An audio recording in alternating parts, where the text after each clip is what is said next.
सुनीता जी का सवाल ले लेते हैं।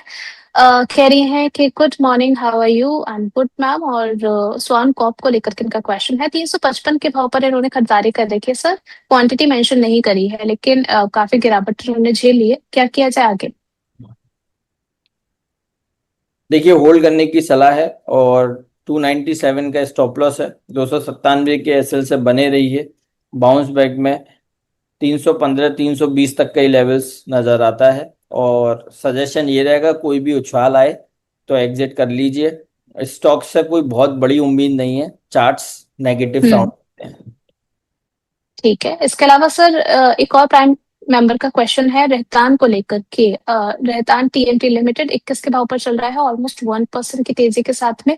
अभी जानना चाह रहे हैं क्या इसमें बाय किया जाना चाहिए सर? रहतान। हम्म। RHETAN। हाँ, रहतान टीएमटी लिमिटेड 21 रुपये 80 हम्म। पैसे का। मैम, ये शो करके ना कई बार इतना दिमाग खुल जाता है कि स्टॉक्स तो कभी ऐसे चार्ट्स देखे ही नहीं होते हैं। तो क्या होता है, जब व्यूअर्स के क्वेश्चन आते हैं ना तो वो माइंड में सेट हो जाता है ये क्वेश्चन। हाँ। अब देखिए, रहतान 35 रुपये से 2 दिन 4 दिन हम्म। स्टॉक 21 रुपये आ गया, तब भी हम्म। इन्होंने नहीं काटा। और अब 4 दिन में 21 से 21.85, 21.85। अब ये उम्मीद कर रहे हैं कि यहाँ से शायद और तेजी बन जाए या फिर बाय कर लें।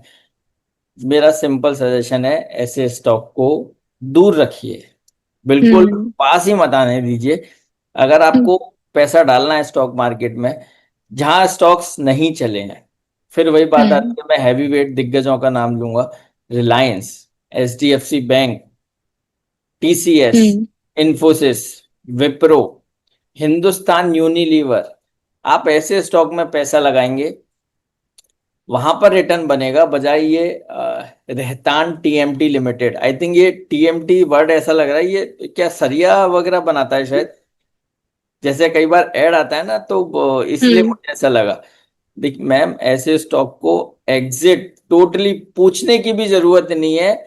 जहां आपने पैसा डाला, सिंपल सा एक रूल बना लीजिए, चाहे मिड कैप हो चाहे स्मॉल कैप हो। देखिए, मिड कैप हम्म। स्मॉल कैप में 10%, 15%, 18% की रैली हम सोचते हैं इतनी आ जाए तो हम बुक कर लेंगे। आप स्टॉप लॉस 10% का रखा कीजिए। मैं बड़ा आपको स्टॉप लॉस दे रहा हूं, लेकिन स्टॉप लॉस रखना हम्म। जरूर है। आपने 21 रुपए पे लिया, 35 रुपए पे लिया, ये स्टॉक 10% गिर गया, एग्जिट। हम्म।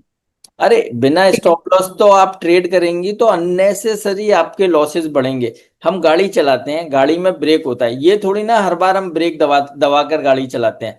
लेकिन जहां पर कहीं भी ट्रैफिक आता है तो वहां ब्रेक का यूज करते हैं ना, एक्सीडेंट से बचाता है। ये नहीं है कि ये ब्रेक दबा के ही छोड़ देंगे या फिर दबाएंगे ही नहीं जी, हमें अच्छा नहीं लगता ब्रेक दबाना, ऐसा नहीं होता। तो गाड़ी चला रहे हैं ना आप, ये भी तो ट्रेडिंग की आप गाड़ी चला रहे हैं, तो इसलिए ब्रेक होना चाहिए गाड़ी में, स्टॉप लॉस जरूर लगाना चाहिए।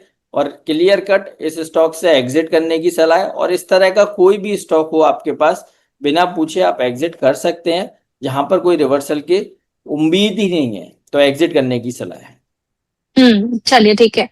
आगे सर यहाँ पर इटर्नल देख लीजिए। विक्की जी आए हैं, रेगुलर व्यूअर हैं हमारे। कह रहे हैं कि अब जाकर के कहीं मेरी प्राइस के आसपास इटर्नल पहुंच जाए। 400 शेयर इन्होंने ले रखे हैं अपने पोर्टफोलियो में।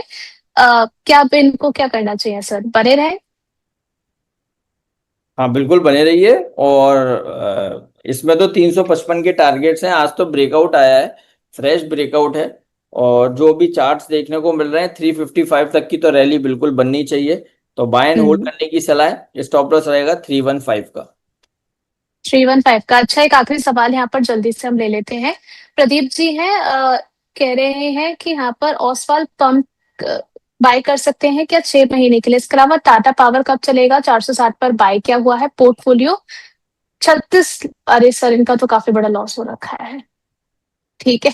अब वो मैं क्या ही इनका प्राइस बोलूं, लेकिन ठीक है, दोनों में ही आपकी राय क्या रहेगी? Oswal pump and second one is Tata power.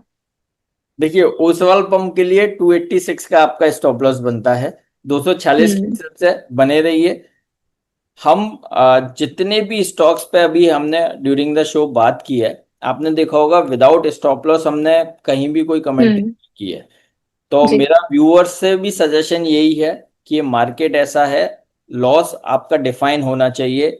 एक बिना विदाउट एसएल आपको ट्रेड नहीं करना, विदाउट एसएल कोई भी इन्वेस्टमेंट नहीं करना। इवन हम अपने प्रीमियम ग्रुप में इन्वेस्टमेंट कॉल भी डालते हैं, वहां पर भी स्टॉप लॉस मेंशन करते हैं कि जिससे व्यूअर्स को, जो हमारे फॉलोअर्स हैं, उनको ये पता रहे कि इस स्टॉक में से एग्जिट कब करना है।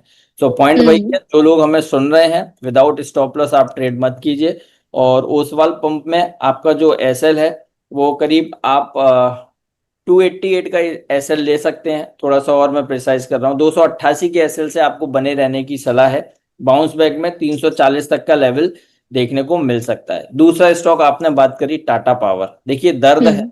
मुझे दिख रहा है, और ये हमारी रिकमेंडेशन का भी पार्ट रहा है, और हम डिफरेंट डिफरेंट चैनल पे इसका रिकमेंडेशन देते हैं। इवन हमारे प्रीमियम क्लाइंट्स के साथ भी हमने कोई इसमें ट्रेडिंग अपॉर्चुनिटी हम कभी नहीं तलाशते, एज ए इन्वेस्टमेंट अपॉर्चुनिटी है, और अभी भी ये हमें पसंद आता है। हम जिक्र करते हैं जब भी पावर स्टॉक्स की बात होती है, तो एनटीपीसी, पावर ग्रिड, आप इनमें से एग्जिट कर सकते हैं और टाटा पावर में पैसा डाल सकते हैं। तो व्यू अभी भी सेम है। तो आपका टाइम जरूर गया है, नो डाउट, जब ये रैली देता है तो बहुत अच्छा अपसाइड मूव बनाता है। तो अभी भी व्यू इंटैक्ट है। 440 450 तक का मूव बन सकता है। 2-3 महीने 4 महीने की नजरिया और दीजिए तो हम्म। टारगेट देखने को मिलेंगे। होल्ड, अभी भी होल्ड करने की सलाह है। हम अपने व्यूअर्स को भी, अपने प्राइम मेंबर्स को भी होल्ड करा रहे हैं, और भी जगह जाते हैं वहां भी इसी तरह का व्यू देते हैं। तो जब आपके व्यूअर्स के साथ भी यही सिमिलर है, होल्ड करने की सलाह है। चलिए ठीक है, अब यहाँ पर आज हमारे पास थोड़ी सी समय की कमी है, तो जितने भी दर्शकों के कुछ सवाल अगर रह गए हैं तो आप 2:30 जुड़ करके उन सवालों को दोबारा दोहरा दीजिएगा, बड़ी मेहरबानी होगी आपकी। बढ़ चलते पोल क्वेश्चन की तरफ। सवाल था कि क्रूड में तेजी का सबसे ज्यादा फायदा किसको मिल सकता है, ओएनजीसी, ऑयल इंडिया, रिलायंस या फिर नन। दर्शक कह रहे हैं रिलायंस की तरफ जाएंगे हम, 36% वोट यहाँ पर देखने को मिला है। ऑयल इंडिया की तरफ 27% वोट है, 18% वोटिंग सर ओएनजीसी की तरफ है, and none of the above की तरफ 18% दर्शकों ने वोट दिया है। आप किस तरफ जाएंगे? देखिए ये तो मैं तो रिलायंस की तरफ ही जाऊंगा, और रिलायंस पर व्यू पॉजिटिव है। और ये क्वेश्चन से पहले भी, ना केवल आज हम्म। की, लास्ट 4 दिन, 5 दिन, 8 दिन, 10 दिन आप देखेंगे, जब जब आपके साथ बात की है तब तक रिलायंस का जिक्र किया है, एचडीएफसी बैंक का जिक्र किया है।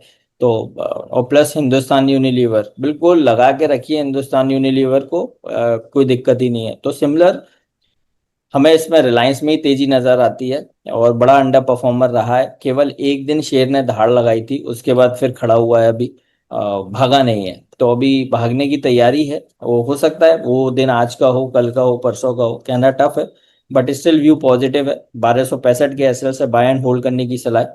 1400 तक का मूवमेंट देखने को मिल सकता है। और डिस्क्लेमर है, कल ही ये स्टॉक हमने अपने प्रीमियम क्लाइंट्स को बाय रिकमेंडेशन दिया है। एक 4 स्टॉक्स का, 5 स्टॉक्स का बास्केट क्लाइंट्स को शेयर किया है, उसमें से एक ये काउंटर है। तो बिल्कुल मान के चलिए वहाँ पोजीशन हो सकती है, बट यहाँ पर जो भी बात कर रहे हैं चार्ट्स के हिसाब से और व्यू के हिसाब से बात कर रहे हैं। और आपको सजेशन एडिशनल ये है, कोई भी पोजीशन, कोई भी एक्शन लेने से पहले एक बार आप अपने फाइनेंशियल एडवाइजर से जरूर सलाह लें। चलिए ठीक है।